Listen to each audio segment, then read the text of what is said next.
So today I'm going to report educational system and I'll choose Australia as a country that I would compare in the Philippines in terms of educational system. So let's look on it. So first, what is educational system? It says here that educational system is a group of institutions that are concerned with educating students. It refers to economic and social factors that make up public school, state, or community level. It was an arrangement that consists of at least one teacher and one student in a context.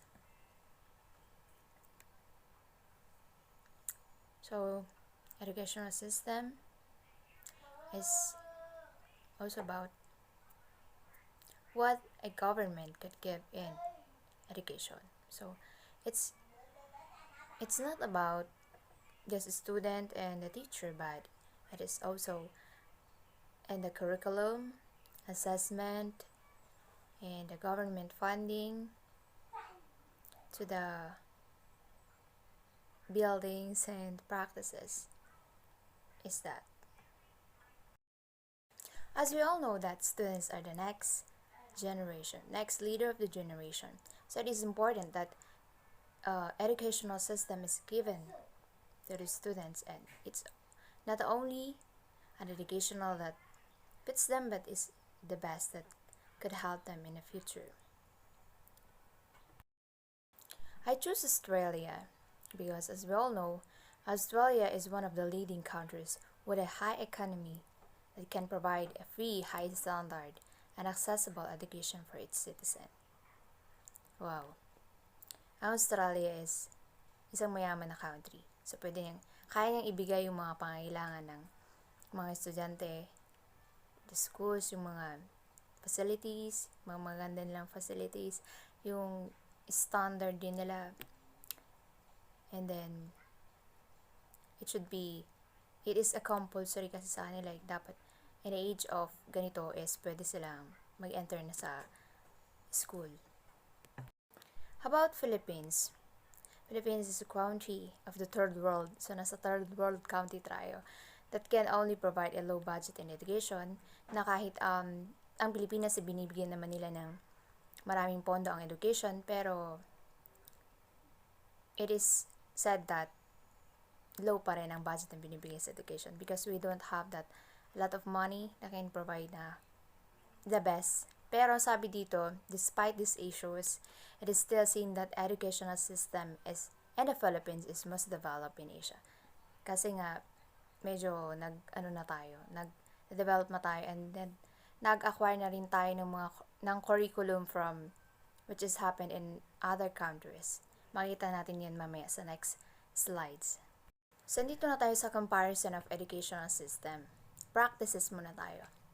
So, Australian education system is providing primary, secondary, and tertiary education, which is, the Philippines also provide that. Diba? Nagdaan tayo sa primary dati, pero naging elementary na siya, secondary, and tertiary education. So, next is, in Australia, it is compulsory, ito yung sinabi ko kanina, for children to have commenced school by the time they have turned 6. 6 pa lang yung bata is mag-enter na siya ng school. And most children start between 4 and a half and 5 and a half years. Dito sa Pilipinas naman is hindi siya compulsory na kailangan natin talagang sa pilitan na mag-aral mga bata, pero parang it's a practice na rin sa atin na pag age na yun ng isang bata is kailangan na siyang mag-enter ng school, which is, ang unang is kindergarten. Kindergarten ba yun? Oo. Next is, in Australia, children generally attend primary school until they are 11 or 12. Parehas din sa Pilipinas, kasi sa Pilipinas, nag-enter tayo diba or kag-graduate tayo ng mga age ng 12 to 13, ganon. So, parehas lang din sa Australia. Primary school offers program from foundation to year 6 or 7. Similar in the Philippines, which is primary levels, 1 through 6 ages, 7 to 12. So, yun ang pagkakaparehas ng Australia sa elementary or sa primary, primary school. Junior secondary in Australia is with the length of program for 4 years and student has an age level from 12 to 16. Di ba parehas din sa Pilipinas yun? A secondary education is taught 4 years from 13 to 16. Sa Pilipinas nga lang is 13 to 16 years old ang age ng nasa high school or tinatawag nating high school. Sa Australia naman is 4 years din sa kanila, pero ito yung sa junior high school, 4 years. Hindi kasali doon ang sa senior. So, di ba yung sa atin is, yung traditional is hanggang 4 years lang tayo sa secondary. Pero dahil sa adaptation natin or sa pagkuha natin sa K-12, which is matatakal din mamaya is, meron na din tayong, kapares din natin yung sa Australia. Sa age lang yata medyo hindi magkapareho. Kasi 12 sa kanila, sa Australia, and sa atin is 13 ang enter ng secondary high school. So in the Philippines and Australia, an award certificate is given to student completing junior secondary. Oo, tama yun. Pagkatapos ng grade 10, di ba meron mga certificate na binibigay? And senior secondary is with 2 length programs of 2 years and age level from 16 to 18. Ang age ng mga mag-enter sa senior high school is from 16 to 18. Ilang taon ako nung nag-grade 11 ako. 17 ko yata noon. 17, then 18 ako graduate. After student completed 12th grade, a diploma is given. That was when K-12 implemented in the Philippines. Oo. Diba kasi sa traditional natin na noon is from my first year pang tawag noon. Ngayon na is grade 7 na ngayon. Sa 4 years lang dati. Pero nung pagka-implement no sa K-12, parehas na natin ang Australia. Which is kapag graduate ka na ng senior high school, meron ka ding diploma. Pwede kang, sinasabi doon na pwede kang mag-enter ng tertiary or pwede kang mag-vocational, which is matatakal din mamaya. In Australia, primary and secondary school is taught Monday to Friday. Magpaparehas tayo sa Australia na magsisimula ang classes from Monday to Friday. Like also happened in the Philippines. The only difference is the start of classes. Sa Australia kasi, ang start ng classes nila is 9. Usually 9 or 9:30 to 3:30 p.m. While sa Pilipinas, mas marami ang time. Kasi simula ang aga-aga pa ng pasok, 7:30. Yung iba pa hindi naliligo tapos pumapasok na, 'di ba? So, from 7:30 a.m. to 4 p.m. Meron pang mga iba na nagpo-5.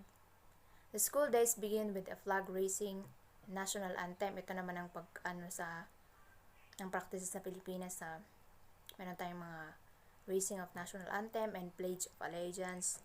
Students are for lunch, then class resume until 4:30 to 5 p.m. Kaparehas lang din sa Australia na meron silang lunch break at meron silang break time. Ang pagkakaiba lang talaga is mas mahaba yung time natin na mag-aral. Kaya siguro nung elementary pa lang tayo, umaga pa lang, ay hapon na pagod na tayo. From morning kasi hanggang hapon, ibang klaseng labanan yung eskwelahan ang oras ng pag-aaral dito sa Pilipinas. Samantala sa Australia is, 9:30, 9 hanggang 3:30 lang sila. So parang meron silang time na maglaro, samantalang tayo elementary times. Nakakapagod. Pero it's a practice naman dito sa Pilipinas. Parang magkaiba talaga ang practice ng Australia sa Pilipinas that time. In Australia, school year start in late January. So siguro mga late January is mga 4th third to fourth week, ganon, to mid-December, while in the Philippines is from June to March. Yun ang traditional natin, 'di ba? Nung hindi pa sila nagpapaano na magmo-move yung nag ewan ko kung pinasabay yun na low na kapag na yung dati is from June nga, 'di ba? From June to March. Tapos ngayon is sa tertiary is from August to June na siya. Parang pero parehas lang din yung yung yung time na pag-aaral. Yun nga lang nai-move sa August, tapos mag-e-end din lang ng May. So, sa Australia, 24 lang ang student nila per room. Samantalang sa Pilipinas, sa DepEd daw, or sa DepEd, yes, ang laman ng isang classroom is 32 students dapat, pero hindi nasusunod sa Pilipinas. Nako, yung experience natin sa sa elementary pa lang. Nga sa high school na. Nako, maabot tayo ng 60 per classroom, di ba? Mukhang hindi ka na makahinga sa dami ng estudyante. Pero sa ibang bansa, wow, parang may hangin. Kasi konti lang kayo dun sa classroom. Nakaka-breathe ka ng maayos, ganun. Okay, so after high school, both country student can either go to tertiary level or get vocational course. So yung sinasabi ko kanina na sa Australia, kapag nakagraduate ka ng secondary, which is the senior high school, is pwede kang pumunta ng mag-enter sa tertiary level, mag-exam ka, tapos kung papasa ka, punta ka doon. Pero meron yung iba na pagkatapos ng senior high school is pwede silang mag-vocational course, which is parehas din dito sa Pilipinas. So, pero silang mga optional ganon. Sa Pilipinas, sa Australia din, sila is mamimili sila ng mga courses nila. Sila ang pipili ng mga course. Subject. Sila mamimili ng subject. Yung mga hard, mga ganon. Yung mga easy, medium lang. Sa Pilipinas, naka-program kasi tayo na kapag every level kang pupunta, ito yung mga subjects mo. Tapos, yun ang kukunin lang. Which is, okay lang din naman. Kung mamimili ka pa sa ibang bansa naman is that their practices naman.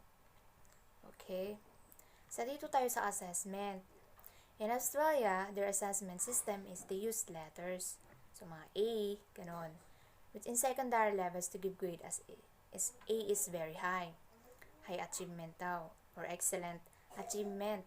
While is the lowest, E, yung letter E na is the lowest, with the description of very low achievement, yun ang sa kanila. It depends on the state in Australia. Kasi ang Australia is meron silang 6 na state, which is, sasabihin ko din mamaya dun sa kanilang funding. Sa funding, dun matatakil. While in the Philippines, wait lang. Depende in state in Australia. In the tertiary level, they use numbers. Para din sa Pilipinas. Sa Pilipinas kasi, from elementary, the primary level, hanggang tertiary is gumagamit tayo ng numbers. So, ang latest sa atin is 90 to 94 is with honors, diba? So, sa K-12 na curriculum natin is with honors from elementary to secondary. Iba yun sa tertiary, sa college. Sa college natin naman is talagang numbers ang ginagamit doon. To tertiary levels, gano'n. Yung traditional natin, 'di ba, is mga pag ikaw yung pinakamataas na grade, kahit 90 yung grade mo, is ikaw yung first honor, gano'n. Pero nung nung meron na yung curriculum natin na bago, is yun na, yung with honor, tapos with highest honor, ganon. Okay?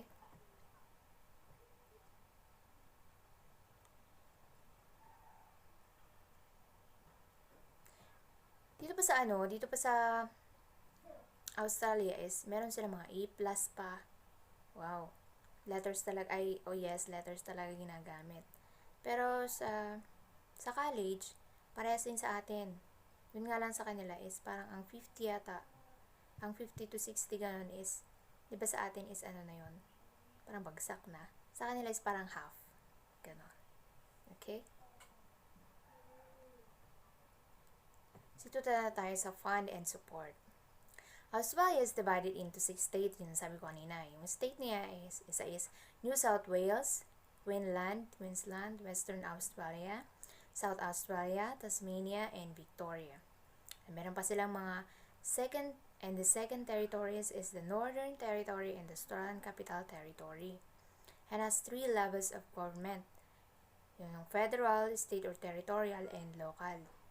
In Australia, the state, territorial, and federal authorities are jointly responsible for education. May ganun Sa Australia is, ang state or ang territorial at ang federal is join hands sila para sa education. Sila yata yung magbibigay ng mga pang-support. Sila nagsusupport sa education. Samantalang sa Pilipinas naman is 3 government organization handle education in the Philippines. Yun ang Department of Education, Culture and Sport, Commission on Higher Education, which is ang Commission on Higher Education is siya yung bahala sa mga colleges, sa mga universities, ganon. Technical Education and Skill Development Authority, governed by public and private education in all levels. Diba dito sa Pilipinas is meron tayong mga public schools and government-funded schools. Yung mga public, oo. So, dito, education system is administered and overseen by the Department of Education. Department of Education, DepEd, ay sila ang bahala sa mula elementary to secondary. Pero sa college na, CHED na po ang bahala doon. A federal department with offices in each of the country's 13 regions. 13 ang regions natin, pero meron tayong kanya-kanyang Department of Education na nakatalaga. Mag-oversee naman sa mga schools, mga ganon, mga teachers, students. Okay? So in Australia, the responsibility for general funding and coordination of education lies with the federal government, Department of Education and Training. Sa sa Australia, more on sports sila may ganun. Pero sa Pilipinas kasi more on tayo sa mga values, 'di ba? Sa mga history. Pero sa kanila kaya meron silang mga training, ganun. Kasi yun nga, kasali ang sports sa kanilang system. Whereas the budgeting for individual schools is left to the state. Wow. Ang individual budgeting nila is nasa state. The state and territories all have their own Department of Education that is responsible for government-funded primary and secondary school. Kasi ang Australia is sobrang lawak niya. Marami nga siyang state, diba? 6 state yon. So, kailangan ang Department of Education is meron silang individual school na isusupport or ipa-fund, ganun. So, the education system departments formulate their own policy with regard to school organization, curricula including approval, student teacher assessment, certificates, distance education, special education, admission of international student, and allocation of resource and project coordination. So, yun ang education department. Sila yung bahala yung formulate or gagawa ng mga policies na ipapa-apply sa mga school. Yun ang sa Australia. Meron din silang mga international, pwedeng mag-enter ang mga student na from other countries. Kasi meron silang mga process na ginagawa. Meron yatang mga kailangan mong gawin or kailangan meron sa'yo bago ka maka-enter sa kanila. Which is naman kasi sobrang ganda naman kasi ng Australia. Diba kasi government yun. So parang yung economy, pag mataas yung economy mo, talagang kaya mo i-provide yung kailangan ng education, hindi lang education, sa ibang mga bagay, sa ibang mga department, diba? Yun ang wala sa Pilipinas. So, sorry naman tayo. Kahit Yun. Kahit ano, kahit binibigyan ng pondo ang education na pinakamalaki, pero parang pag kasi marami ang, or maraming, yes, sa economy tayo kumukuha eh. Sa Pilipinas, 'di ba? It's from government, pero may buwis din tayo na from from the ano, from sa mga tao, sa mga citizens, sa mga nagtatrabaho sa ano din, sa government din. Then mapupunta lang din sa education. Pero kulang pa din. Kulang pa din, pero ano lang. Sa akin as a student, parang ano, nasanay na siguro, kaya parang hindi na siya masyadong, ano ba naman yan, ganun, mga reklamo, ganun. Kasi parang nakikita naman natin na because of that globalization, yung effect ng globalization sa atin is nakuha natin, na-apply natin yung K-12. K-12, kaya sabi doon is we can able to compete na daw sa Asia, sa ganun mga bagay-bagay. Sabi ko dati is, bakit meron pang 2 years, may add pa ng 2 years. Pero nung ano ko dun, parang ang ganda ng effect lang kasi parang dun ka mas dun ka ihahanda before ka mag-college, and then dun mo mapapag-isipan na kung tama ba talaga yung kukunin mong kurso. Which is sa akin lang yun. Okay, salamat sa pakikinig, and sana nabigay ko yung information na kaya kong maibigay. Yun lang ang kaya kong ibigay. Thank you very much, and